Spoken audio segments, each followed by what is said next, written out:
My name is Emily. Currently, I live with my husband, Tom. However, after various ups and downs, I've thought several times about divorcing Tom once things settled down. But I've never found the time, so I'm still married to him.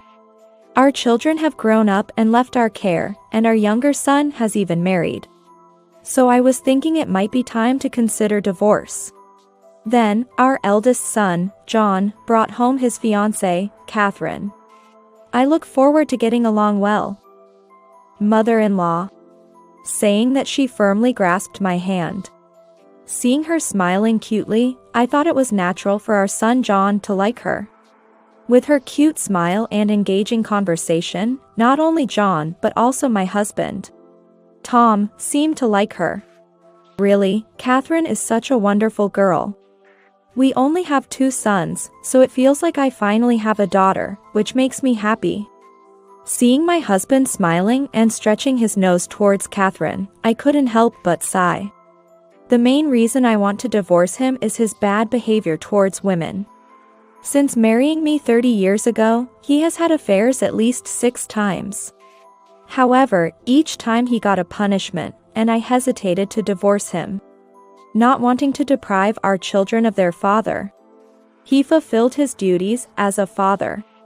So I thought I would divorce him once the children were independent and needed less care. But since then, he hasn't had an affair, so I haven't brought up a divorce. Part of this is due to my busyness at work, so the delay in discussing divorce is partly my fault. However, that doesn't mean I never expected Tom to do something outrageous now. Hey, Emily. I think it's better if Catherine and John live with us.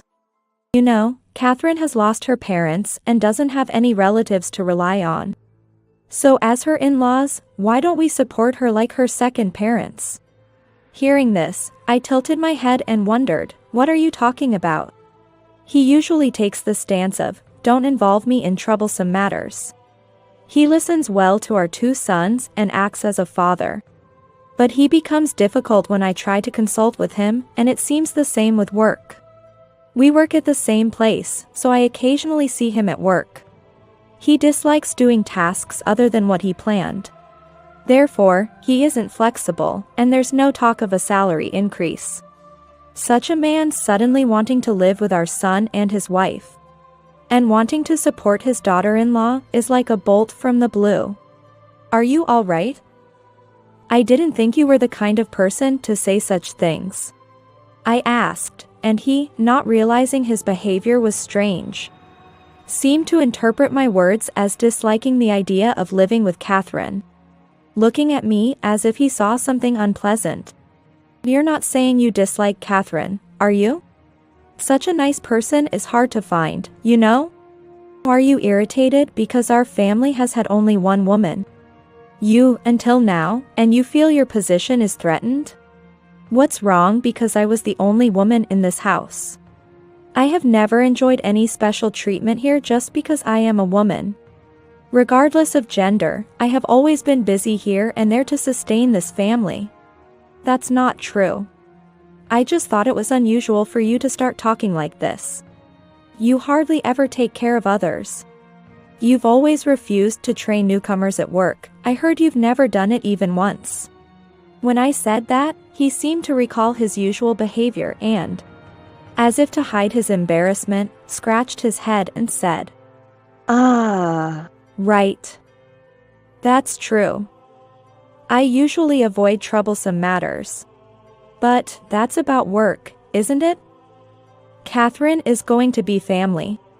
So it's normal for me to be concerned about her. Hearing his words, I thought, is that so? But I didn't have a bad impression about Catherine and John living together.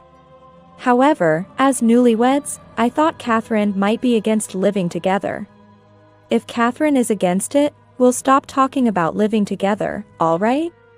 It's important to consider the feelings of John and Catherine, now that they are a couple. Don't worry, don't worry. Catherine would never oppose my idea. Tom's confidence that Catherine would not oppose living together, and would even be happy about it, concerned me, but later, after the wedding, Catherine said exactly what Tom had predicted. Living together? That's fine with me. I've lost both my parents. So I've been feeling lonely. Getting married to John and having a new family is wonderful. She seemed very happy. I was amazed at how well things were going and just watched. And so, our life together began. John had always lived in this house and was capable of doing housework. Catherine also said, I'm a full-time housewife.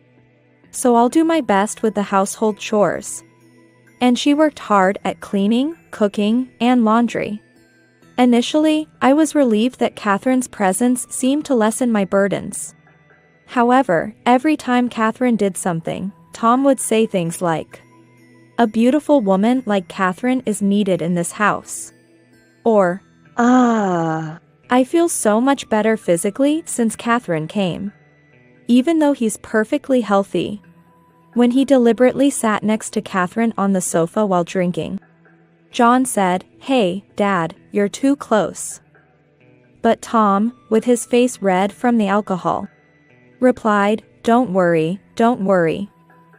After all, we're family now.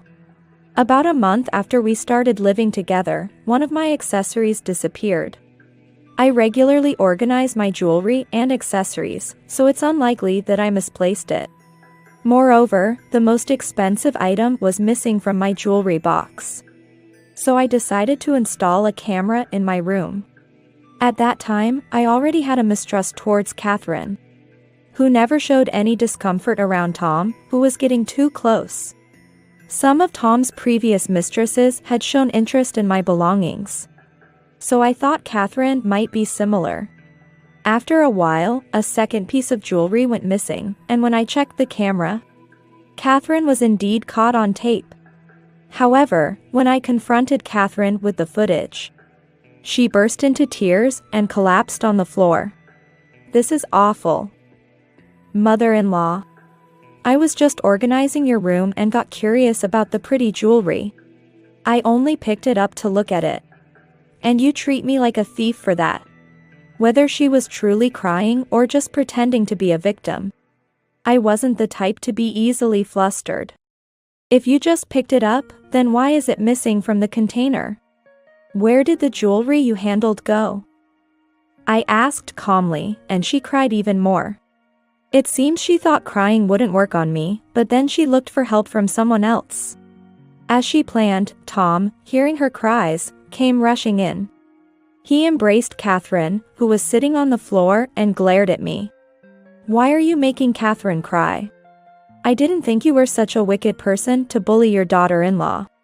Then, Catherine's husband, John, arrived late and was confused, saying, What's going on here? That's understandable.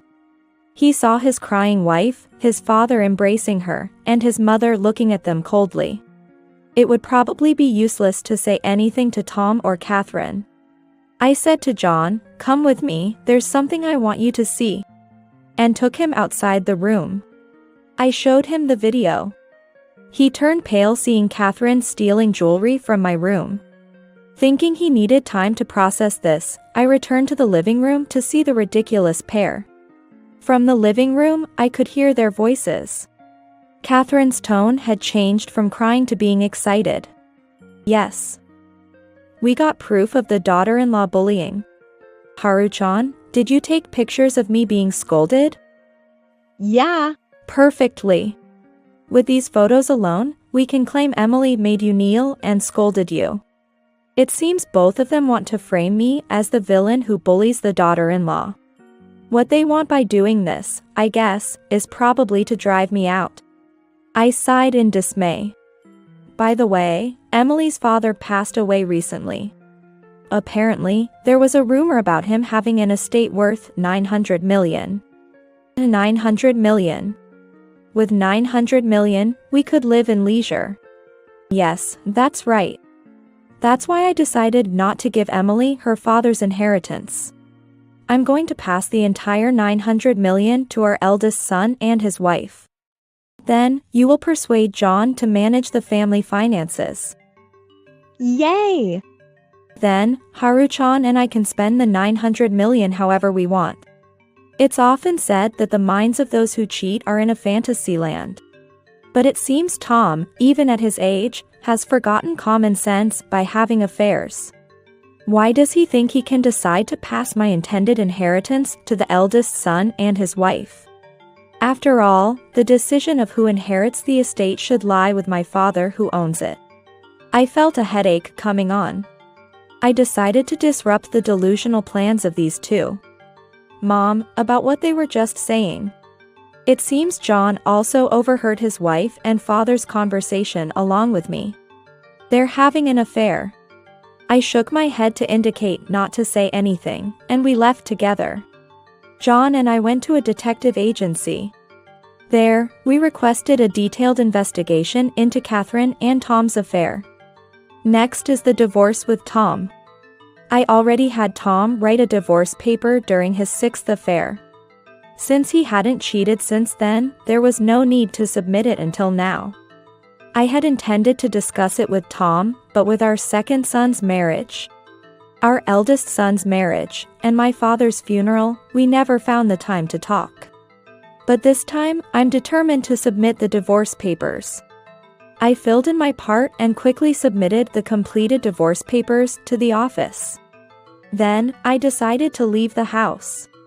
When I said, I have a long business trip, Tom didn't try to hide his eagerness for me to leave, as if I was a nuisance.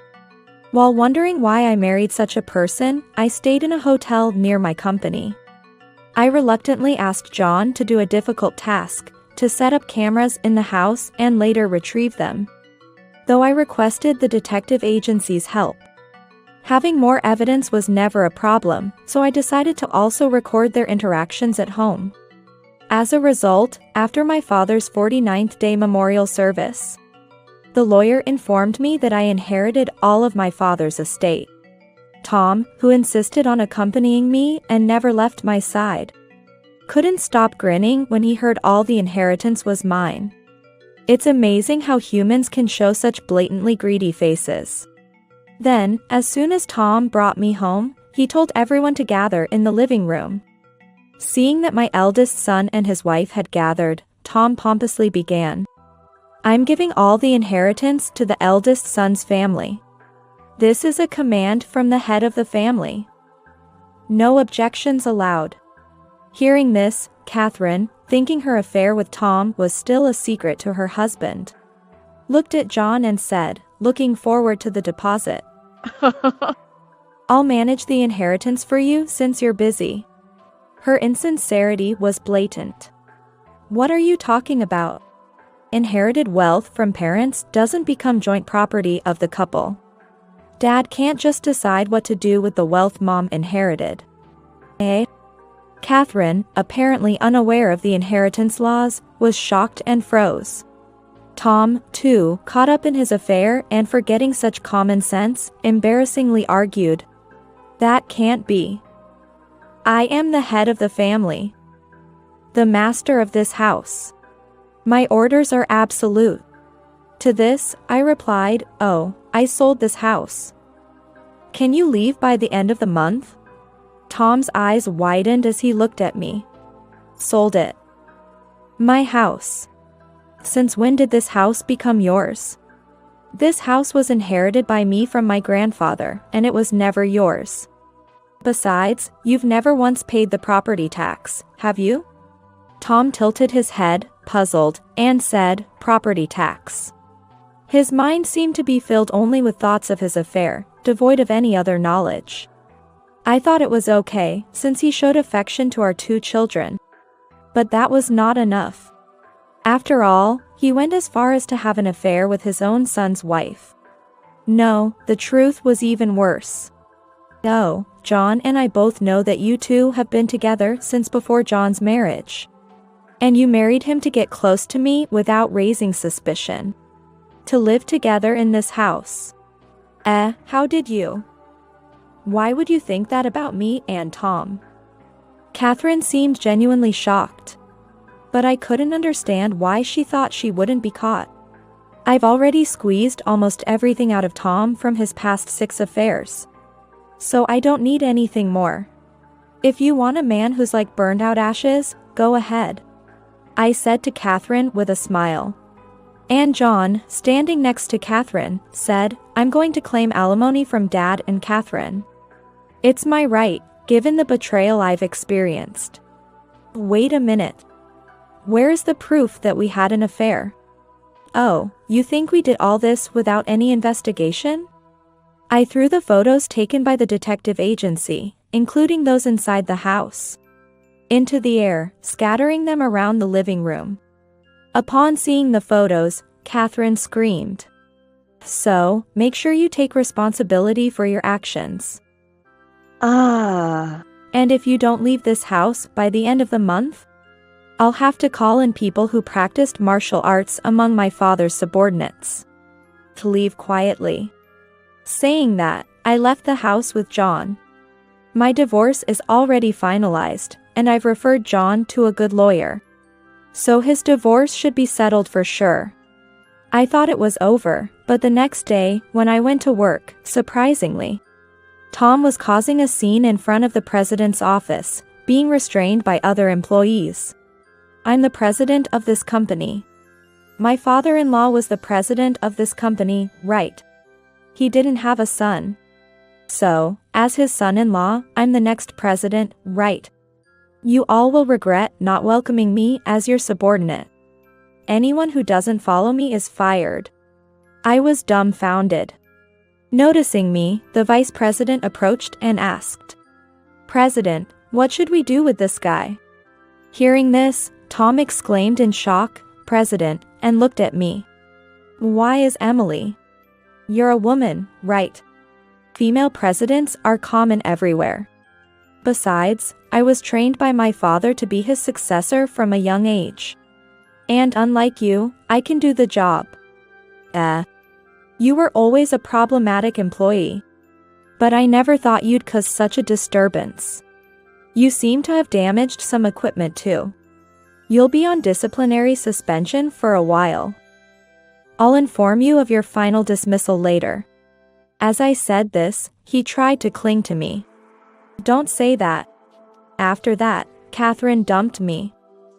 We're married, help me out. I quickly shrugged him off. What are you talking about? The divorce papers have been processed, we've been strangers for a long time now. At my words, he collapsed on the spot, seemingly crushed. As for Catherine, it turned out her parents were still alive. She had been involved in affairs with married men twice before. And each time, her parents paid the alimony on her behalf. It seemed she was disowned by them. However, causing trouble again. She was practically under house arrest at her parents' home, and was made to work in a job chosen by them. As for Tom, he had spent most of his savings from his bachelor days, and most of his income after marriage as compensation to me, leaving him penniless. He was even asking his son, John, for money. A clear case of reaping what he sowed. All of his relatives, aware of his past actions, refused to help him. Tom even tried to ask his younger son for money, but, knowing what Tom had done this time, the younger son had already blocked his calls and cut off contact. I quickly cut off contact too and removed Tom from the company. In the end, he borrowed money from dangerous sources and then disappeared. Now my life is finally secure.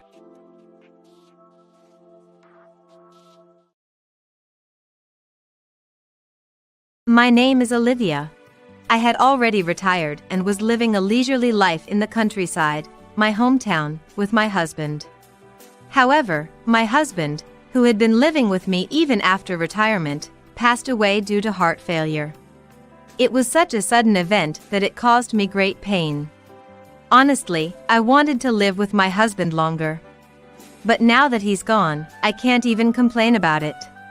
There is no longer a husband who was kind to me and thought about the future with me like the son. It's been a while since I've come to such a countryside.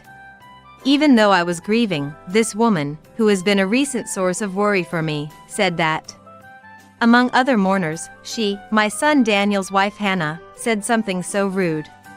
She, being the daughter of a company president and raised in the city, often looked down on people who wanted to live in the countryside like us. From the first meeting, she looked down on me and my husband, saying, "What?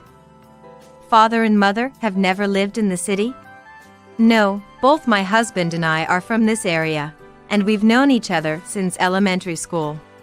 My husband and I were childhood friends, knowing each other better than anyone else. That's why, when considering marriage, he was the only option for me. We were employed by a local company, had 2 boys, and raised them. We never thought about moving to the expensive city because we were content with our daily lives. However, to someone like Hannah, who was born and raised in the city, it seemed unthinkable that people living in the countryside didn't aspire to live in the city. She seemed to think there was something wrong with us for never having lived in the city. "Why didn't you move to the city? Life would be so much richer there." She almost made it seem like moving to the city was the only righteous path, and both my husband and I could only respond with a wry smile. To her city-centric view, I said, "I get a bit overwhelmed by the crowds in the city.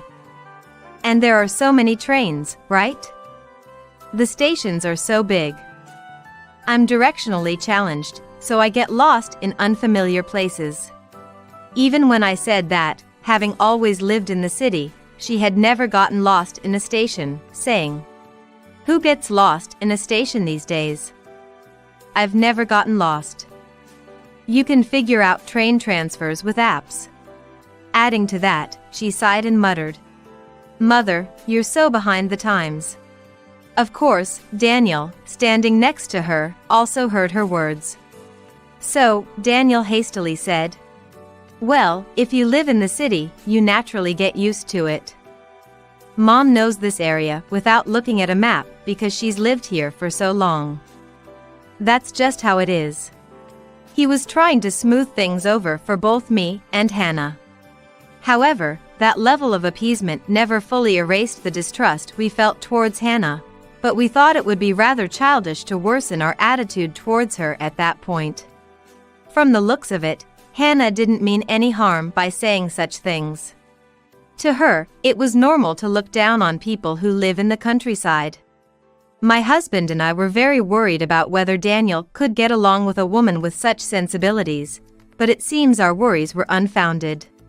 Because unlike us, who always wanted to live in our hometown, Daniel had been saying, "I want to live in the city," since he was in high school.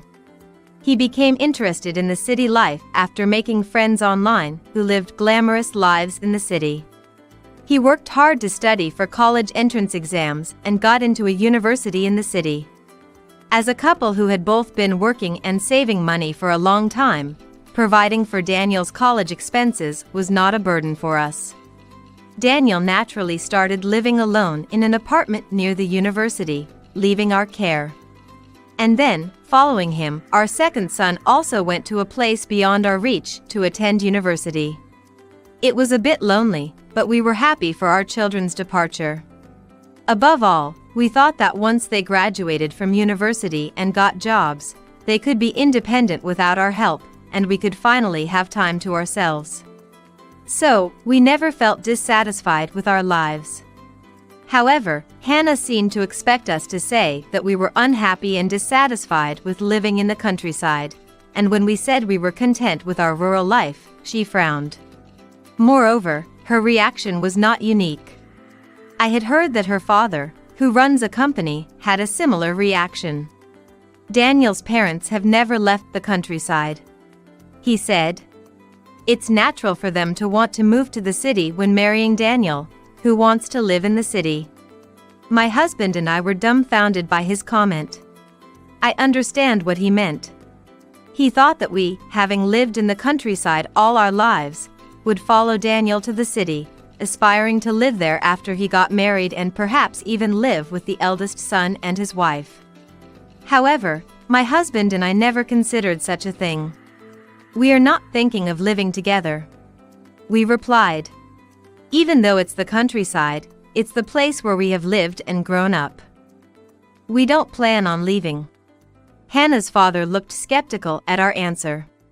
Hannah's mother, on the other hand, had divorced years ago and hadn't attended any gatherings of both families, including Hannah and Daniel's.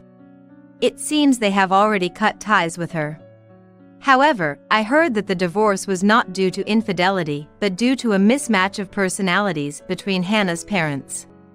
It seems they wanted us to understand that there was nothing wrong with their family by explaining this. In today's world, where many couples get divorced, it's not strange to divorce due to personality differences. However, when Hannah's father muttered, "After all the trouble of marrying a country bumpkin daughter," I understood why his wife might have decided to divorce. Both Hannah and her father have this habit of muttering their true feelings aloud, even when others can hear them. My husband and I exchanged glances, silently agreeing to keep our relationship with Daniel and Hannah's family to a minimum.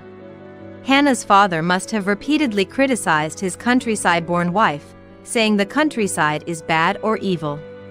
Nobody likes to hear their hometown spoken ill of unless they had a bad experience there and fled. Maybe Hannah, too, ridiculed her mother's countryside origins along with her father. Otherwise, I couldn't believe a mother would say she would absolutely not attend her daughter's wedding. There might be more reasons, but from Hannah's father's attitude, my husband and I thought so. Impressions are important, after all. In the short time of our family's meeting, my husband and I felt incompatible with Hannah and her father. So, after the meeting, we told Daniel, who looked awkward. "Oh, Daniel, don't worry about it. We think Hannah probably dislikes the countryside, so it's okay if she doesn't come back for New Year's or Thanksgiving. We don't mind." Right. There's no need to bring Hannah, who dislikes the countryside, back here. Daniel had a complex expression, as if he didn't know what to say. We thought he might feel guilty towards us, but it turned out to be just our imagination. After getting married, Daniel never returned home, not even once. Our second son, however, found a nice person and brought his fiancée home. Unlike Daniel and his wife, the younger son and his wife regularly visited us after their marriage. Daniel and Hannah never showed their faces, not even once. We only said Hannah didn't have to come, not that Daniel shouldn't come at all. Even if he came alone, it would have been fine, but Daniel never returned home by himself, nor did he contact us. "Well, no news is good news," my husband said. "Let's not worry too much about it. He's already a grown man." Over time, as we got along well with our younger son and his wife, my husband and I gradually stopped thinking about Daniel and his wife. Then, it happened. My husband passed away due to heart failure. Although Daniel and his wife hadn't visited the home, they had attended the younger son's wedding, so I assumed they would come for the funeral, and sure enough, Daniel and Hannah arrived in mourning clothes. However, shortly after arriving, Hannah said, "It's been a while since I've come to this countryside." Indeed, the last time she had come to this place was when Daniel brought her to announce their marriage. It had been a long marriage, so it was natural for her visit to be a while. But more than that, isn't there something more appropriate to say now? I couldn't help but sigh, wishing she could at least offer condolences. Hey. Mother, sighing lets happiness escape, you know. I felt irritated by her words. At a funeral that was far from joyful, what on earth was this woman saying? I was truly dumbfounded. Then, I decided to ignore Daniel and Hannah. Even Daniel was flustered by Hannah's nonsensical behavior, but seeing him do nothing to address it, our second son made cutting remarks. "Bro, are you so henpecked by your wife that you can't even call her out? She's being unreasonable, and it looks like you've become unreasonable too by association. Maybe you should have thought more about your marriage." This made Daniel even more uncomfortable, and he shrank back. Meanwhile, Hannah was looking around without any concern for her husband's discomfort. Honestly, I wanted her to stay still amidst the chaos, but I realized talking to her was futile, so I chose to ignore her. Little did I know that turning my back on her would lead to a serious situation. When the commotion settled down, I looked around to find Hannah nowhere in sight, leaving Daniel with a pale face. "Daniel, where did Hannah go?" I asked. Mumbling, he replied. She said it was boring here and left." I was so dismayed, I dropped my shoulders. I never thought she could be this inconsiderate. I felt I had to say something to her. After all, Daniel, her husband, was trembling like a clueless child and was of no help. She must always have her way at home. It's impossible to lecture someone like that. I pulled out my phone, found Hannah's messenger contact that we'd exchanged but never used, and called her. After a while, she answered, laughing. "Oh, Mother, are you doing well?" "I'm super great right now." "Do you know why?" "After my husband's funeral, how could I possibly be well? And why on earth would she claim to be super great?" I was further appalled by her insensitivity. "Can you stop?" I asked, and she seemed genuinely confused by my anger. Responding with a puzzled, "Huh?" I pressed on. "Today is my husband's funeral. And this is your behavior? Show some respect." Instead of feeling awkward, she laughed out loud. "You're too serious, Mom. For me, it's just some unrelated man passing away. Why should I be sad? I should be praised just for going to such a muddy countryside." Her attitude was too much. She's like a child who doesn't understand the gravity of death. What kind of upbringing leads to such a person? Speechless from shock. She then said, But I guess just going to the countryside and coming back wouldn't make sense, so I took the passbook." "What? You're getting this much from your husband's inheritance. You'll be fine even if your savings run out, right?" "Wait a minute." I raised my voice, and at that moment, my second son's fiancé, looking troubled, said, "Mother, sorry to interrupt your phone call." Amidst this, Hannah proudly declared over the phone, "Considering I'll spend the money more wisely than you. I've already spent $28,000. And I won't give it back if you ask." I couldn't help but burst into laughter at her audacity. My laughter made her pause. "Huh? What?" But I stopped laughing and said something important. "Did you check the account holder's name? I don't know how you plan to spend the money, but failing to check the account holder's name is something only a foolish thief would do." "What? No way." I could hear her rustling over the phone. She was probably checking the name on the passbook she had taken. And when she saw the name on the account, she said, Olive, right? That's your name, isn't it?" "There's nothing wrong with that." But I shook my head. "My name is Olivia. But I think the name on this bank book is Olive." "What? Then who does this bank book belong to?" I looked towards my second son's wife, Olive, and we both shrugged. Imagine, she attended her brother-in-law's wedding but didn't remember the bride's name. "That's Olive, my second son's wife." "My second son's wife? Right, I forgot that was her name." It seems like to her, anyone who doesn't live in the city like they do is insignificant. That's why she completely forgot about my second son's wife. And she seemed to have forgotten my second son's wife's profession as well, which I think is something she shouldn't forget. Since you seem to have forgotten, let me remind you that Olive is an active police officer. What? Clearly, she had forgotten that as well. She stole a bank book from an active police officer. Well, whether the victim was a police officer or someone else, what she did was theft and unacceptable. But since the victim was the police officer Olive, the response was swift. Olive already filed a police report. What? Isn't that too quick? Unlike me, she was close with you all, so she must have always been with you, right? When she found out about the theft and I told her I suspected you, she went straight to the police station. Stop it, please. Are you trying to make the wife of your eldest son a criminal? What is she talking about? It's not like I made her a criminal, she committed the crime all by herself. I sighed in disbelief. Clearly, Hannah is the one at fault here. Then, Daniel, having heard our conversation, asked with a pale face. What do you mean?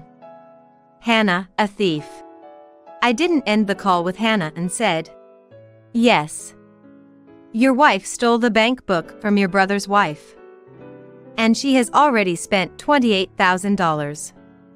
A full-fledged thief, indeed. Daniel then broke down crying. I can't take it anymore. I can't stand Hannah's spending habits any longer. She buys herself all kinds of brand bags and accessories, but she won't even let me eat out. And all I get for meals are just vegetables. The house is a mess because she doesn't do any chores, and whenever I try to say something, she runs crying to her dad. And now, a criminal. I want a divorce, a divorce. Daniel's rant must have been heard by Hannah because she responded from the other end of the phone. Divorce. I won't allow it. But that's none of my concern. Well, stealing a family member's bank book, especially at a funeral. Who knows what else she might do? And Hannah, you work in your father's company, right? Someone who can act like this at a family funeral is likely to steal from her own father's company. It's better to cut ties with such a person. And as I said that, she blustered over the phone. What? What are you saying? You'll regret this. But her threats are meaningless over the phone. She's going to be arrested anyway, so it's no longer our concern. The only one who might be concerned is Daniel.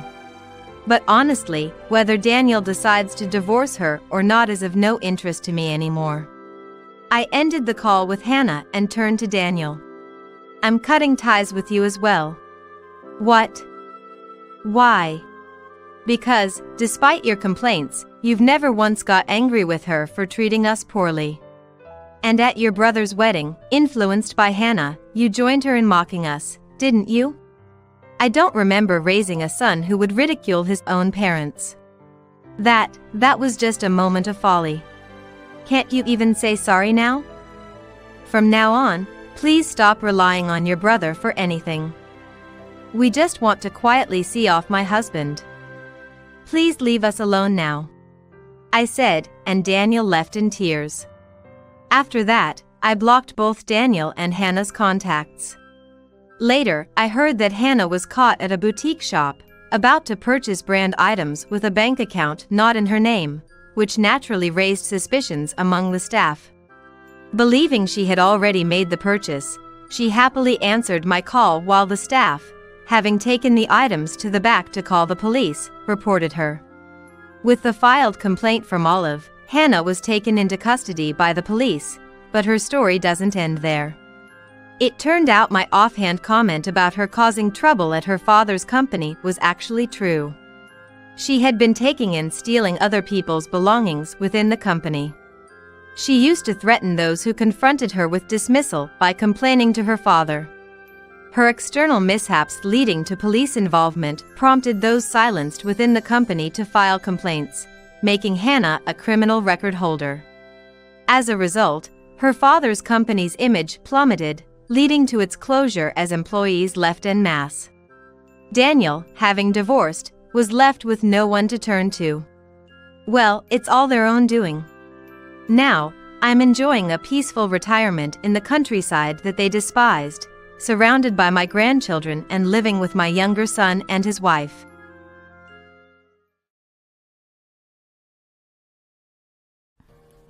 Long time no see! I had a baby! Come see the baby and celebrate with us!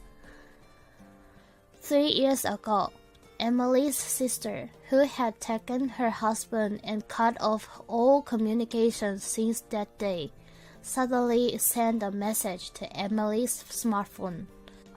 Despite still harboring painful memories and doubts about her sister and brother-in-law, Emily later went to their house with her daughter. Emily's sister and ex-husband, mistaking her for still being a single mother, continued to throw unkind words at her. Then, Emily's husband, delayed by work, arrived. When he introduced himself to Emily's sister and her husband, their expressions changed dramatically, showing a mix of surprise and tension. "My name is Emily. I'm a 29-year-old part-timer. I married my husband, who is 4 years older, 2 years ago. We have a lovely 3-year-old daughter and live happily as a family of 3. Recently, it's become our daily routine to go for a run early in the morning, while our daughter is still sound asleep. These morning runs have become a joyful time for me. After running, we have breakfast with our daughter, then drop her off at daycare and go to work. Commuting time is our special time to talk about family and plans. My husband is very supportive of parenting, and thanks to him, our daughter is growing up healthy. Next weekend, we plan to visit a newly opened park in the next town, which has a large playground for small children. My daughter, perhaps inheriting my traits, loves physical activities, so she'll probably be thrilled. I'm happy to talk about simple joys like playing in the nearby park instead of extravagant trips. I also enjoy sharing small joys on social media. I post pictures of cute children's items, beautiful scenery, and delicious food we enjoy as a family, sharing them with my followers. The responses are delightful, with increasing likes and comments, making my use of social media enjoyable. One day, I noticed a message on my smartphone. It was from my sister, whom I hadn't heard from since she moved far away for a job transfer.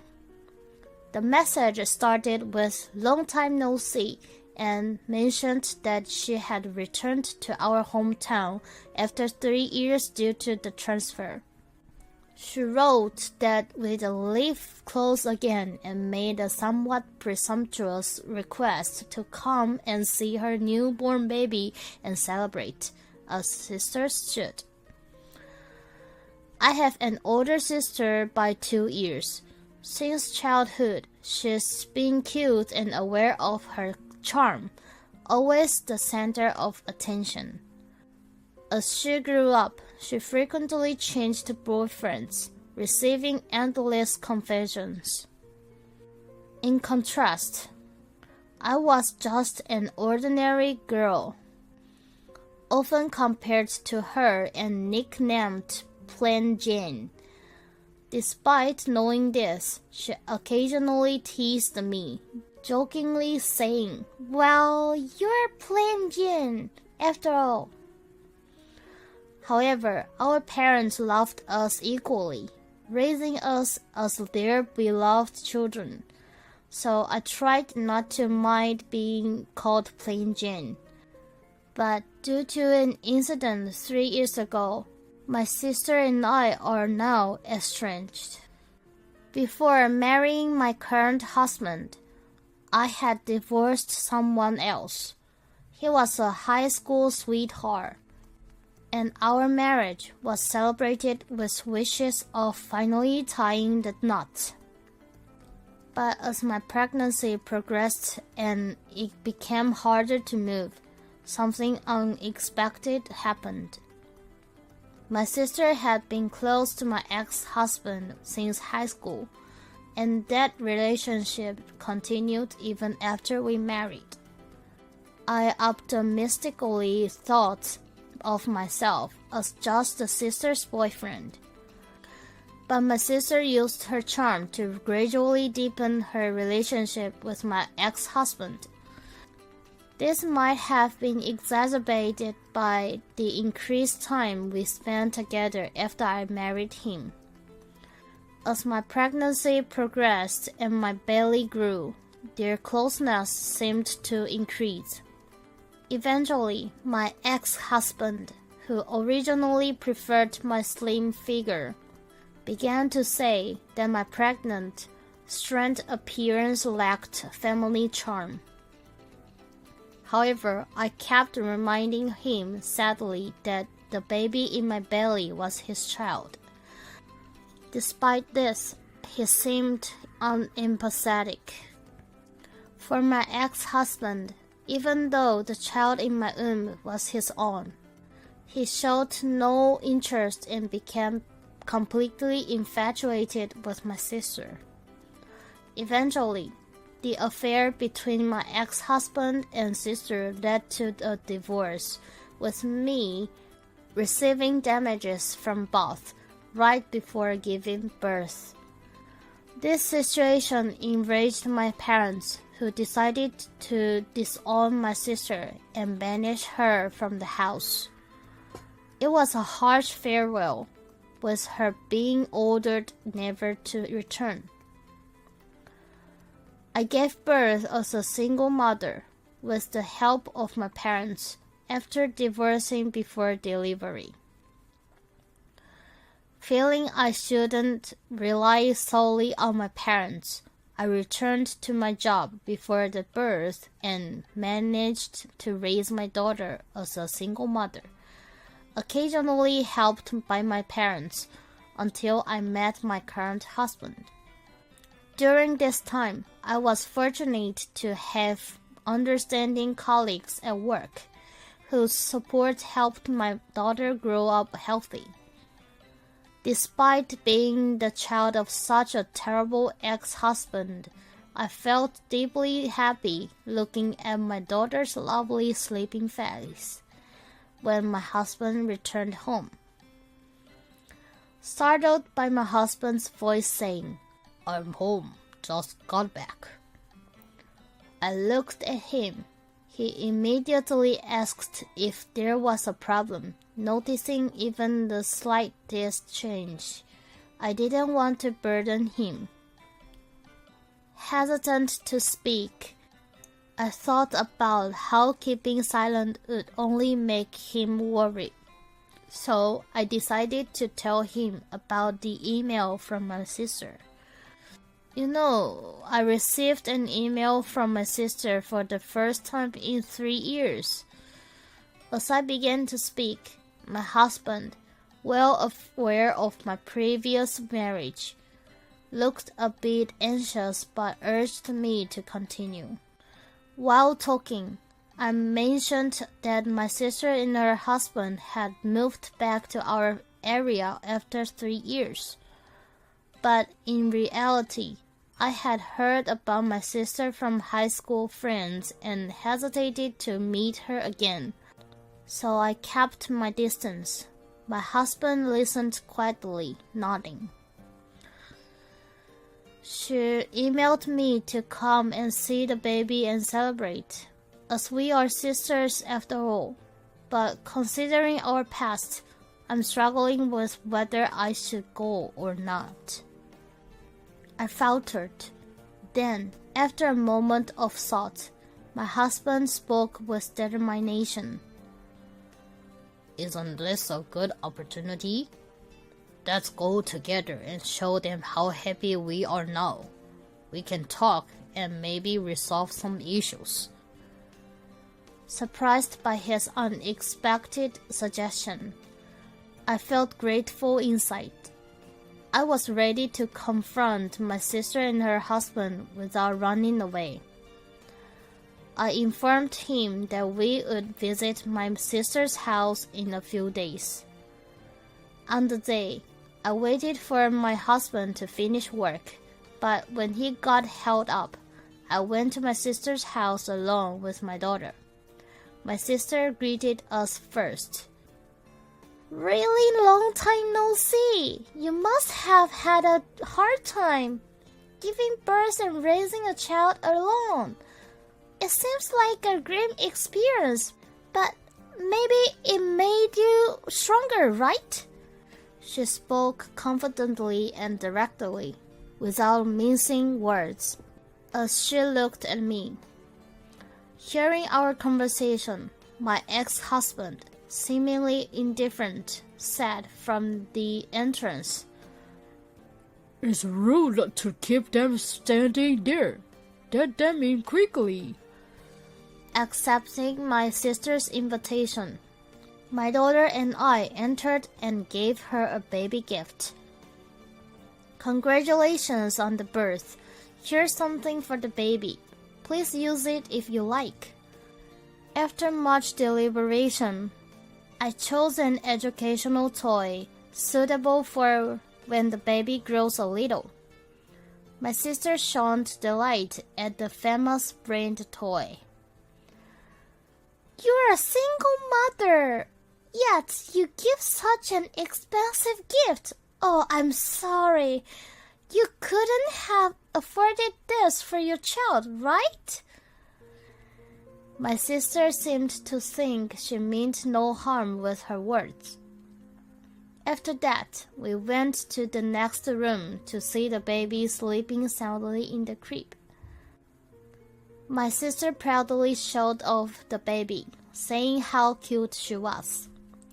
The baby was indeed cute, with clear features resembling both my sister and my ex-husband.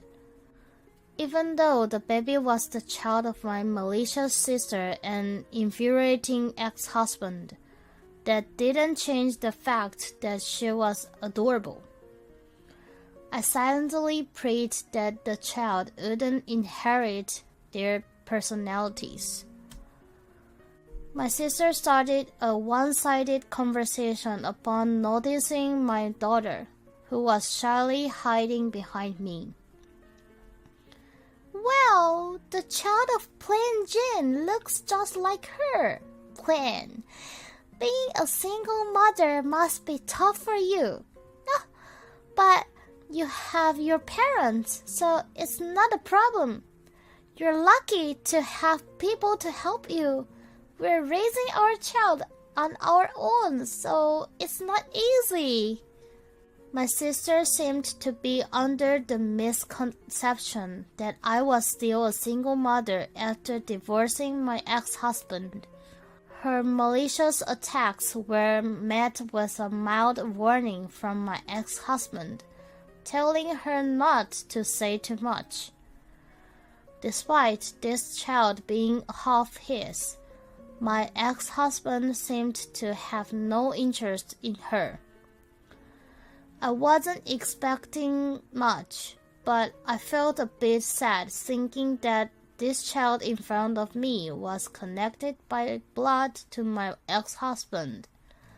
Just then, my smartphone rang. It was a call from my husband, saying he was finished with work and was on his way. I informed them that my husband was joining us, surprising my ex-husband, who had no idea I was married. In response, my sister, with a teasing look, said she thought I must have hurried to find a partner to help me economically as a single mother. As it's been 3 years and single motherhood isn't easy, she didn't seem too surprised.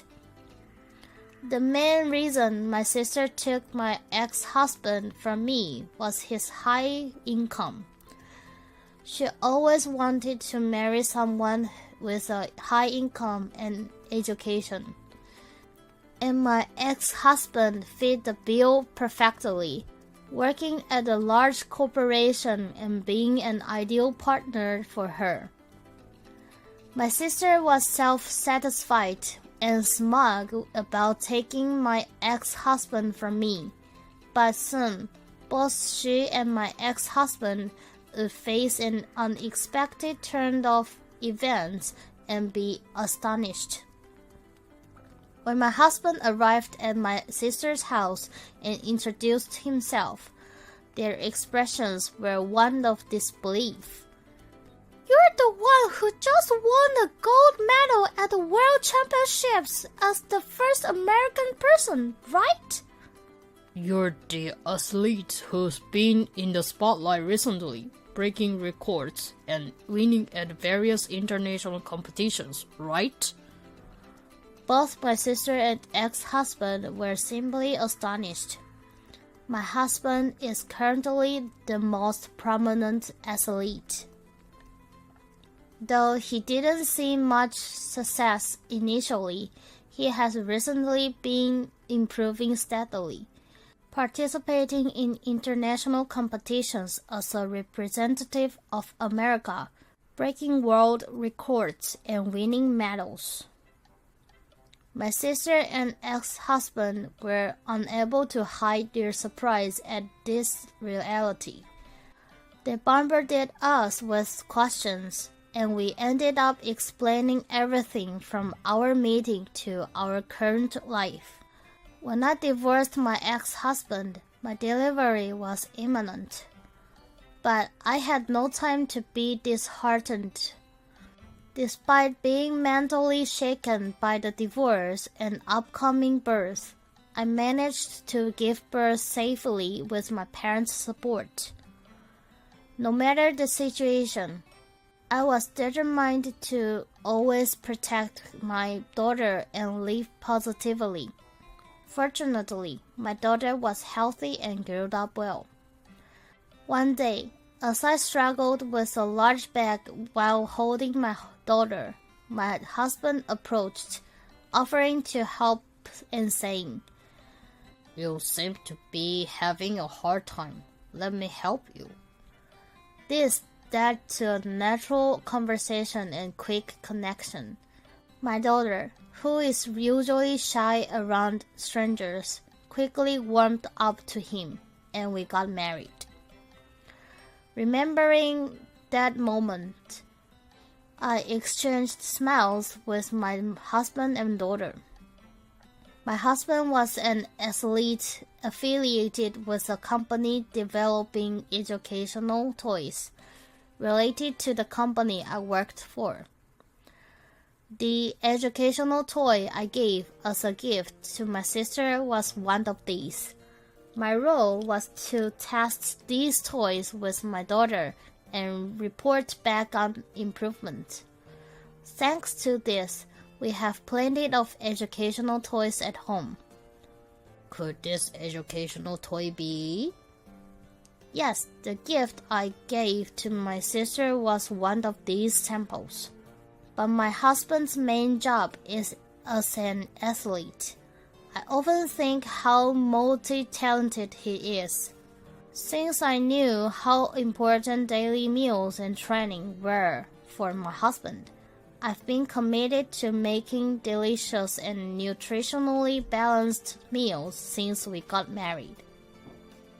My husband turned to my sister and her husband and said with a smile, thanking me for allowing him to concentrate on his training and competitions without worry. He also happily talked about how our morning runs have become a joyful time for us as a couple. Thanks to our running, you've become surprisingly slender post-pregnancy, maintaining a great figure, he said proudly. Recently, running with my husband has positively influenced my figure, and I'm satisfied with my body shape. Hearing this, my ex-husband was surprised and said, "If I had known you'd become such an attractive woman, I wouldn't have divorced you," which earned him stern looks from my sister. Meanwhile, my sister noticed my ex-husband's weight gain and pointed out, leading to his annoyance. He complained that his weight gain was due to her poor cooking and frequent eating out. He even made derogatory comments about my sister's post-pregnancy weight gain, saying she lacked femininity. Eventually, this escalated into a heated argument between my sister and ex-husband. Amidst this, my husband signaled to me and pointed to our daughter, who was nearly asleep, suggesting, "We've done what we came for. Let's go home." Holding our daughter, we left my sister's house, looking at our sleepy-eyed daughter. Later, my ex-husband, who prefers slender women, neglected my sister after she gained weight post-pregnancy and repeatedly cheated with women he preferred, leading to their second divorce. He was disowned by his family and struggled with damages payment. Hearing this, I was both surprised and appalled. My sister, having torn my ex-husband from me and subsequently severed her relationship with our parents, found herself isolated and struggling to raise her daughter alone. The damages she received from my ex-husband were wasted on eating out and lavish living, putting her in a difficult financial situation. It seemed like karma had caught up with her. While I sympathize with my niece, it's hard for me to extend a helping hand. My sister will have to manage on her own in the future. I've moved beyond what happened with my ex-husband and sister, and now I enjoy peaceful days with my husband and daughter. One day, my husband brought exciting news. His team was relocating overseas. I felt joy mixed with surprise, but at that moment, the thought of living apart from my husband in a foreign country filled me with anxiety. Even though communication is easy through the internet nowadays, being physically apart is still lonely. As I expressed these thoughts, my husband said he wanted me to come with him. I was surprised, but he explained that being with me and our daughter gives him the strength to perform infinitely better. He wanted us to enjoy life overseas together. I smiled and nodded happily. Now I look forward to a new adventure, ready to live bravely with my husband and daughter, even away from America.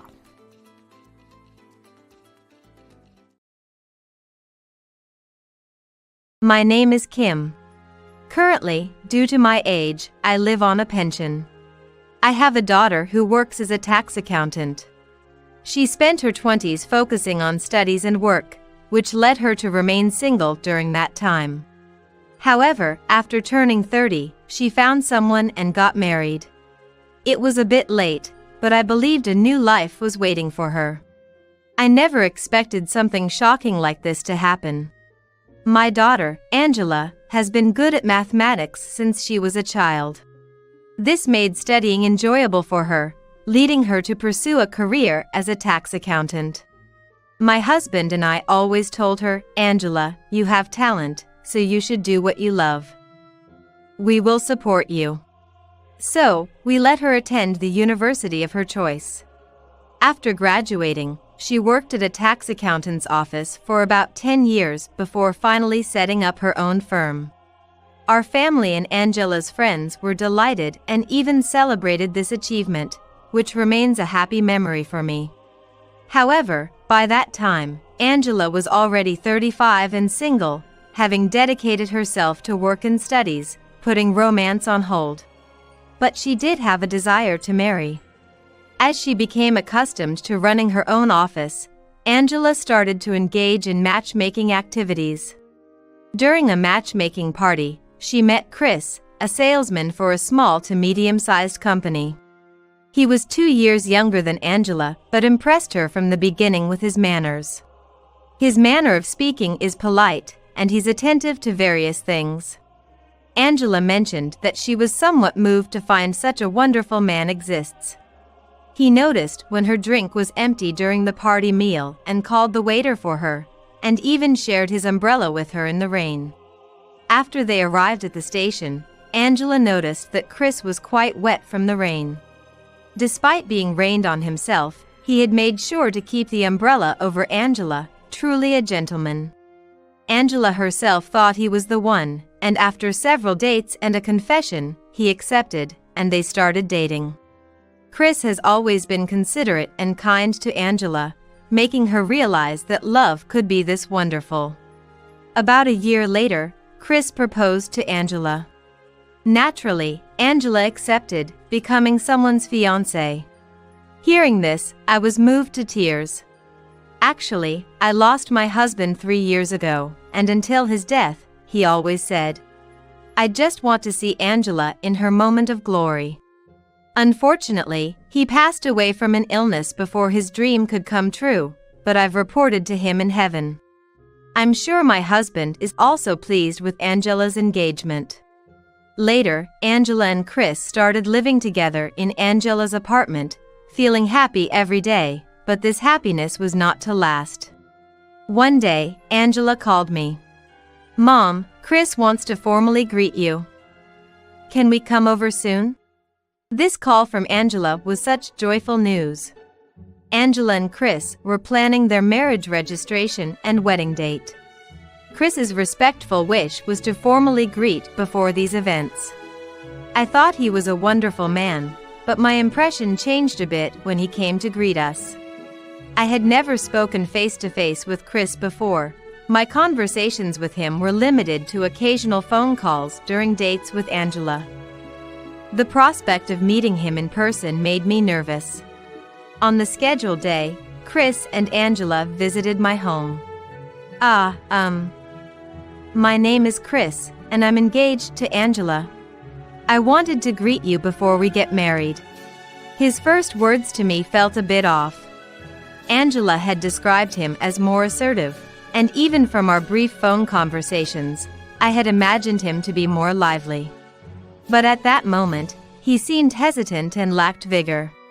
"Thank you for coming all this way," I replied, but Chris responded, "Well, it's just manners."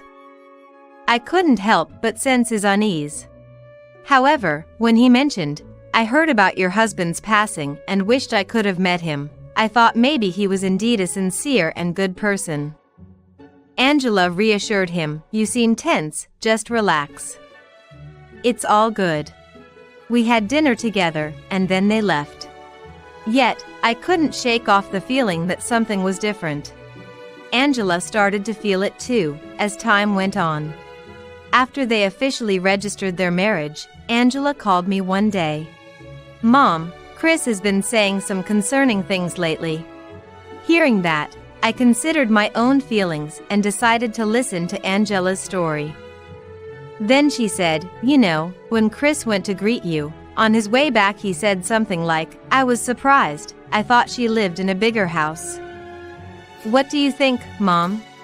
It seems Angela gave him a proper response to his question at that time. After Dad passed away, it was just Mom by herself, so she moved into a smaller, slightly older apartment. Chris seemed to understand at the time, but later made a remark that troubled Angela. "Mom's gaze doesn't seem to settle. Does she even know who she's talking to?" Angela had to explain that the shock of my husband's death had deteriorated my vision until I became blind. Chris reacted, "Huh? Blind? And you're sending her $1,500 every month? Seriously? That means the pension isn't enough, huh? I see." His response, slightly tinged with a bitter smile, puzzled Angela. She was surprised that Chris brought up the financial support she had mentioned in the past. At that moment, she couldn't speak the truth. Furthermore, as they were planning the wedding, Chris asked, "Can your mom attend the wedding? Is money going to be an issue?" This made me wonder how he perceived me. I reassured Angela, "What's there to worry about? Tell him everything's fine." Despite my growing concerns, the wedding expenses had already been paid, and it was too late to call it off. Let's just enjoy it. He's probably just nervous about the wedding. I concluded our call positively. Of course, I would attend and celebrate my daughter's big day. I couldn't dampen her spirits by expressing any negativity about the wedding. However, on the day of the wedding, I encountered an unexpected situation.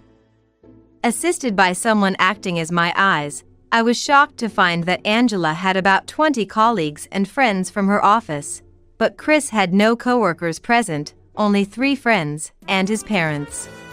The imbalance was striking. Maybe his coworkers were busy, and considering Chris's age, it's possible that many of his friends were already married, making it difficult to gather a large group. So, I tried to stay positive as the ceremony began. At the wedding, I was somewhat reassured seeing Chris's lively demeanor during the reception. When it was time for the bride and groom to change outfits, I decided to greet Chris's parents and friends. Chris's parents were very polite, leaving a good impression. However, the conversation with his friends was unsettling. They said things like, "Should we congratulate you? What should we say? We do hope your daughter finds happiness. It's unbelievable Chris is getting married. He must have used his sales skills, right?" Their manner of speaking, as if hiding something, left me feeling uneasy. My feelings about the groom fluctuated greatly, but eventually, doubts about the marriage's validity grew stronger. The words of these friends were not something you'd say to the bride's mother. Regretfully, I even considered that Angela might be better off divorcing, should the need arise. Of course, I didn't want to imagine such a reality. Yet, when the newlyweds re-entered after changing outfits, my fears seemed to become reality. Angela appeared in her finest, which was described to me by my companion. She's wearing a long pink dress and looks very beautiful. Hearing that, I imagined it in my mind and wished I could have seen it with my own eyes. But the reality was complex.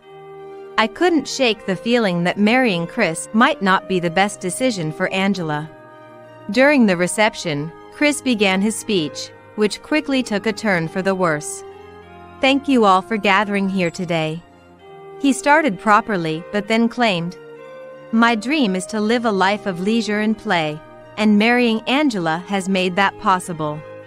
The audience murmured at his bold statement.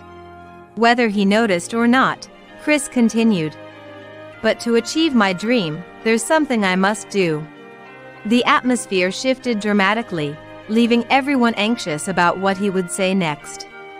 Chris then shockingly declared, "Angela earns a lot and even sends $1,500 monthly to her mother-in-law. But that money would be better spent on our living expenses. It seems her mother-in-law is blind and receives little pension. Angela's support interferes with my dreams. A blind old woman is nothing but a nuisance. We will stop the financial support." The audience was stunned into silence by Chris' unexpected words. Angela panicked. "What are you saying? This isn't the place for that. And you can't just decide to stop the support." But Chris insisted. "What are you even talking about? Our life together is more important than your mother." Indeed, the discomfort I initially felt was not misplaced. Ultimately, it seems Chris approached Angela with her money in mind for marriage. But when he came to my house, he probably assumed based on its old appearance that the pension must be low. He thought Angela's earnings were being siphoned off by me, treating me as a nuisance. But did he really think it would work out for him? He doesn't realize that he's the one who will end up seeing hell after his selfish remarks worsened the atmosphere, with Angela feeling more indignant than I did. She must have thought the celebratory mood didn't matter anymore. Indeed, Angela's friends looked at Chris with disdain.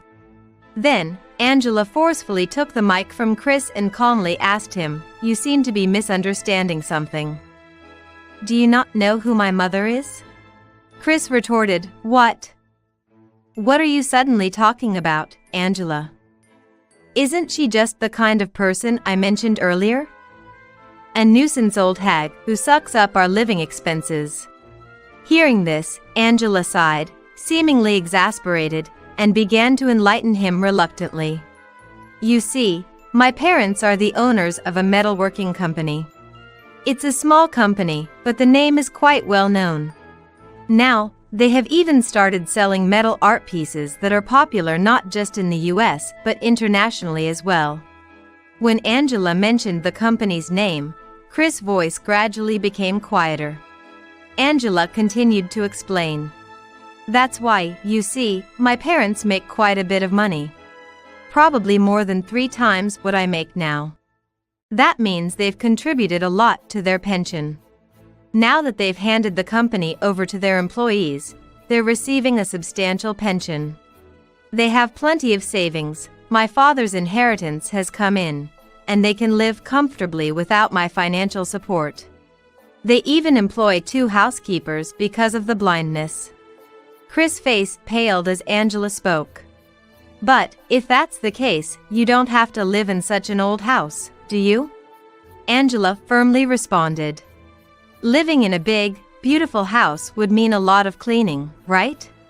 Besides, living alone means I don't need that much space." Chris seemed unable to say anything, just shivering. Finally, Angela made it clear. "Also, just so you know, the $1,500 I send is just me paying them back. For my college fees and the room we're living in now. That place was bought by my parents. My mother says I don't need to pay it back, but I insisted, so she accepted it. That means the house is technically in my name, so you'll need to leave, Chris." Chris was shocked. "What? Why do I have to leave? We're married, aren't we?" He must have seen what was coming, but Angela was clear, "We're getting a divorce. We've just registered, but let's call this a divorce ceremony." She then came over to me. Having made her stance clear, I stood up and addressed everyone at the venue. "I apologize for the turn of events, despite your gathering here. But as a mother, I'm glad this divorce ceremony took place. My husband in heaven, and I, are very pleased." With that, everyone in the venue began to applaud me and Angela. Even Chris' friends joined in the applause, possibly recognizing the stature of our company upon hearing its name. I then bowed to Chris's parents again. My companion told me they seemed genuinely sorry. As we left the venue, Angela and I felt strangely liberated despite the outcome. Later, Angela returned the wedding gifts and paid her share of the wedding expenses as agreed. The divorce was finalized easily with the help of a lawyer, and Angela returned to being single. She apologized to me for falling for such a man and causing trouble. But I told her, this might have been a good experience for her, considering her past indifference to romance, potentially a valuable lesson for her future happiness. Upon hearing that, Angela said, "It really is different with a charismatic company leader. I want to be like you, Mom." And we both laughed. That reminded me.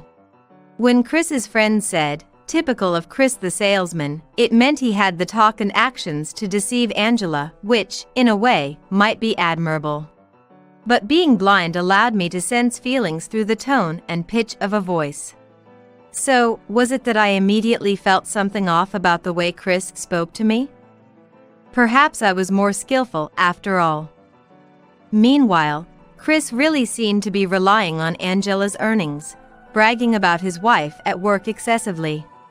But what he boasted was, "My wife isn't really cute or fun, but she's seriously loaded. With this, I can quit my job whenever I want. How jealous are you?"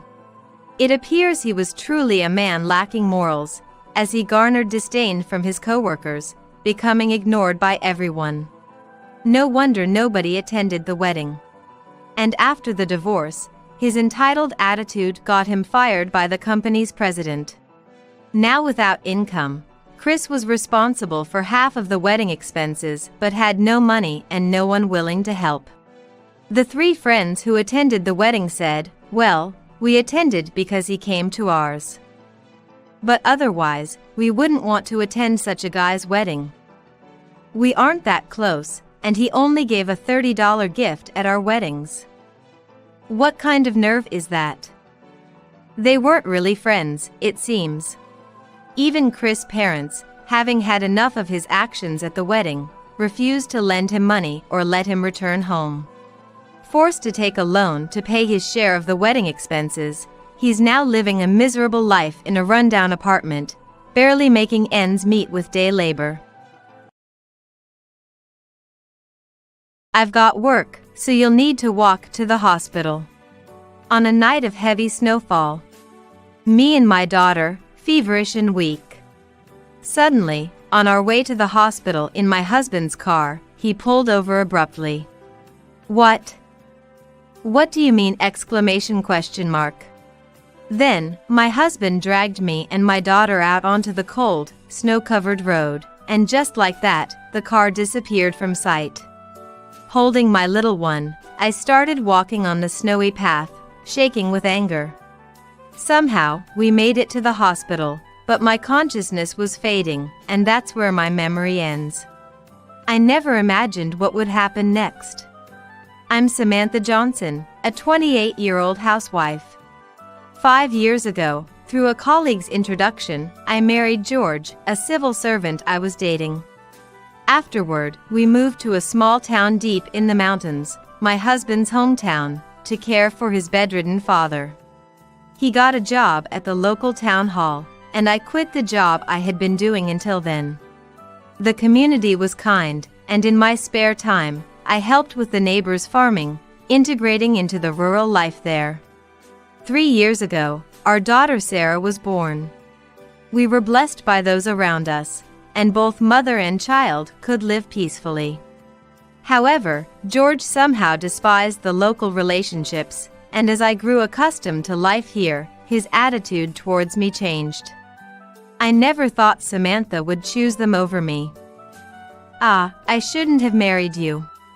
My husband let out loud monologues intentionally for me to hear. Why does George hate such good people, I wonder? I felt a sense of discomfort with his thoughtless words. Yet, my husband cared deeply about appearances and never showed such behavior in front of the townspeople. Because this was a small town. Showing strange behavior could lead to being ostracized, making it impossible to live here, a fact easily imagined. Therefore, life with my husband was anything but sweet. Due to his job, George left early in the morning and returned late at night, hardly leaving us any time together. I've already eaten, so don't bother. What? But you said you wanted stuffed cabbage, so I spent all morning making it. Who said I wanted to eat your terrible cooking? He ostentatiously threw the receipt from a restaurant known for its stuffed cabbage at me. This kind of thing happened often, and not preparing dinner would also result in a complaint. And my husband's approach to parenting was far from joyful. George, can you check on Sarah? I can't leave what I'm doing right now, and she's crying. Why do I have to do that? That's a mother's job. But she's our precious daughter. George, please help a little. Don't talk back. I'm working to feed you. My husband, looking like a demon, yelled and slapped my cheek. When he was in a bad mood, he had started to raise his hand to me. Thankfully, he never did the same to our young daughter Sarah, but he wouldn't even hold her. How did it come to this? Things were completely like this, but before we got married, my husband was the kindest to me.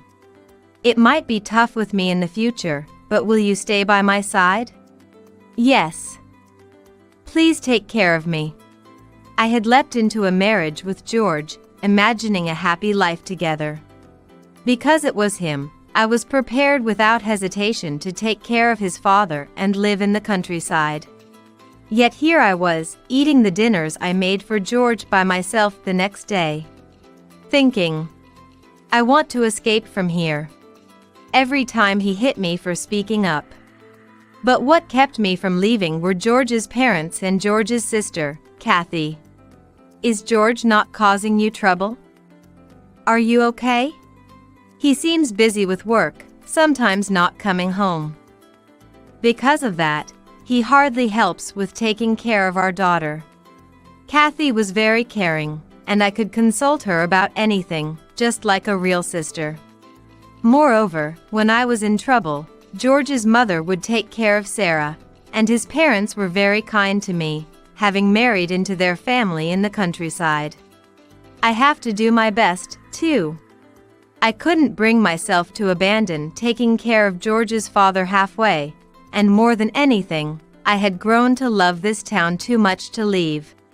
Then, on a certain holiday, while my husband usually got up before me and went out, he was still asleep in bed. This is unusual. Does he not have plans today? Even though I doubted he had made time for me and our daughter, I couldn't help but harbor a faint hope. However, he showed no signs of waking up, having told me nothing. It's just my imagination, I thought, resigning myself as I was about to go shopping with my daughter. That's when his smartphone rang.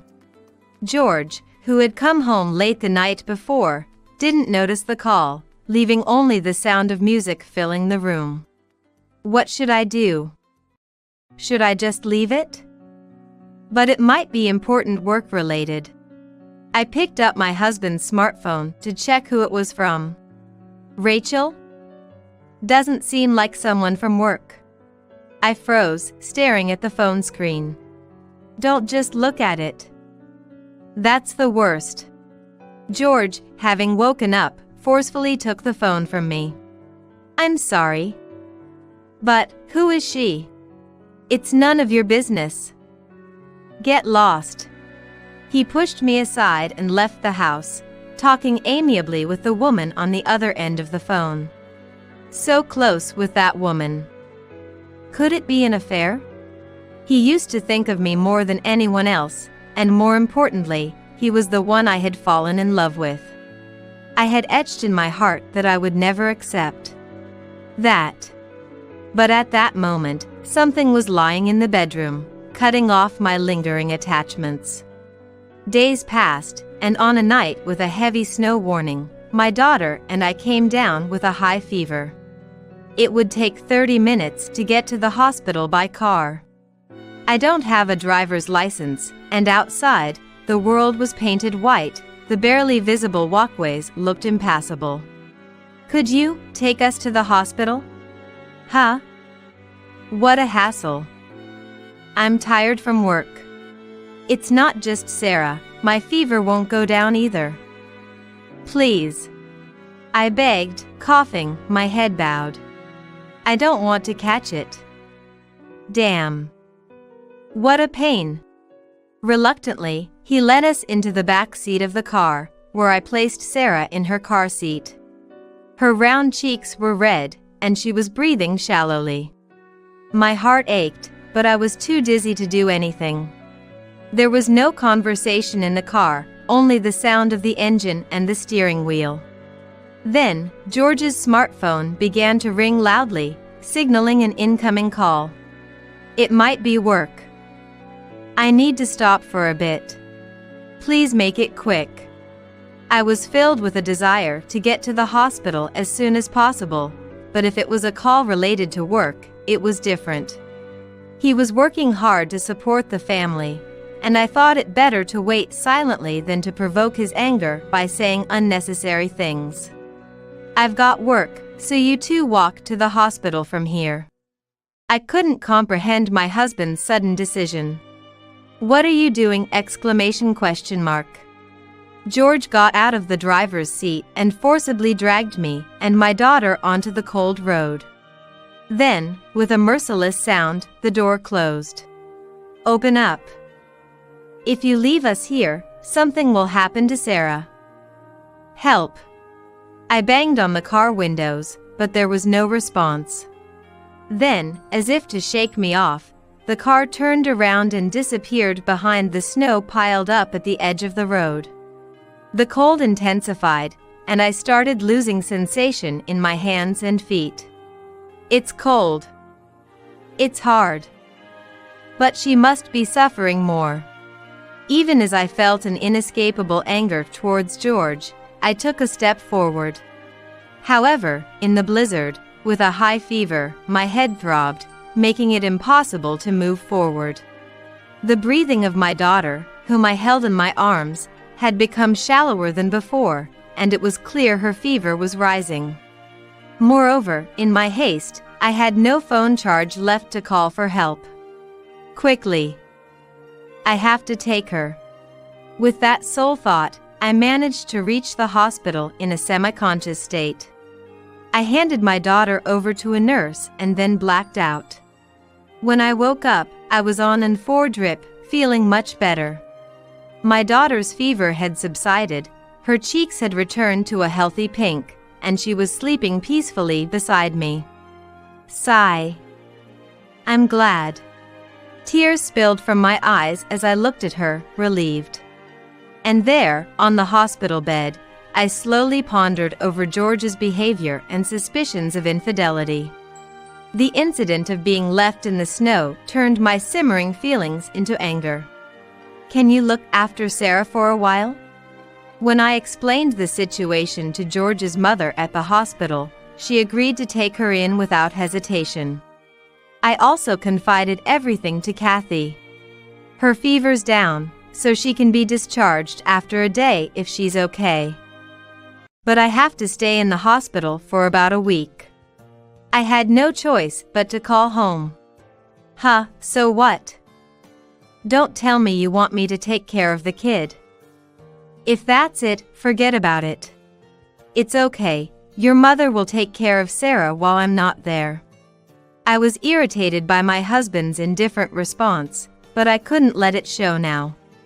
I suppressed my anger and quietly hung up the public phone. A week later, fully recovered, I returned home with determined steps. Samantha, help me. George approached me, his face a mix of tears and blood. Behind him stood his sister, Kathy, imposingly. Samantha. Welcome back, are you okay? I'm back. Kathy, what happened? Noticing me, Kathy smiled warmly. On the other hand, George's face was a mess, far removed from his usual composure. Sis beat me up. Call the police. That's rich, considering you've been drooling over someone other than your wife. Kathy then explained why George was bloodied. I caught him being intimate with some girl behind his workplace. According to her, she remembered my concerns about George's infidelity when she went to deliver something he forgot at work. I had confided in her about his philandering before. Without being asked, she took it upon herself to uncover the truth. When I confronted him about the girl I saw at his company, he lashed out, and I ended up throwing him over my shoulder. Turns out, Kathy was a former judo club member with a black belt and considerable achievements. Despite his efforts, George stumbled after being thrown and hit his nose on the corner of a dresser, causing a nosebleed that wouldn't stop. Listen, Samantha. I wasn't cheating. The person I was with was just, a colleague, and we're just close, that's all. I don't need such transparent lies. Because I know everything. I pulled out a business card that read, I really like you, George. Let's go on many more dates. I found this in the bedroom. It's clear it wasn't exchanged at work, right? So, I met with the woman who owns this card.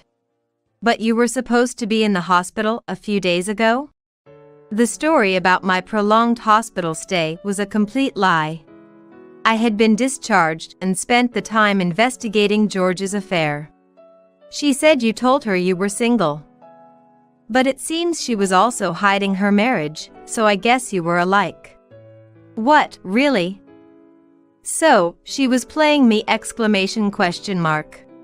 Yeah, she said it would be bad if her husband found out, so she won't meet you again. George seemed deeply invested in his affair. Now, he slumped, tears welling up in his eyes. Sorry to ask right after you've been dumped, but could you sign this for me? I conspicuously pulled a divorce petition from my bag. Stop, please.